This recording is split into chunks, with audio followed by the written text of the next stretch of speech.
Hello guys, Reto here with another quick tip from the workshop. I want to share with you how I die cut the ski base to have my logo in there. This is the tool that I hacked together for the job.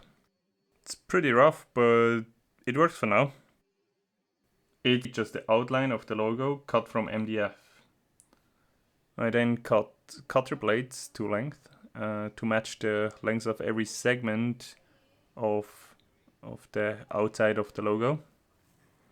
I do that with a small angle grinder, and then I adjust the length to get it perfect on the belt sander. These blade segments are then glued onto the outside of the MDF template with some super glue. And to transfer the load, I just added another layer of MDF in the back.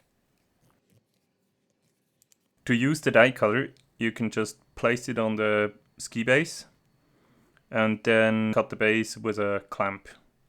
Sometimes you have to reposition the clamp and do it in multiple passes, but it works really, really well. On my tool, the corners aren't perfect, so I have to use a knife to get the small pieces out. And then once you have that, you just repeat the same process with a different color. And once you have that little shape, you just push it in place and hold it there with a layer of tape on the back. Oh yeah, and make sure you keep your cutoffs for the next pair.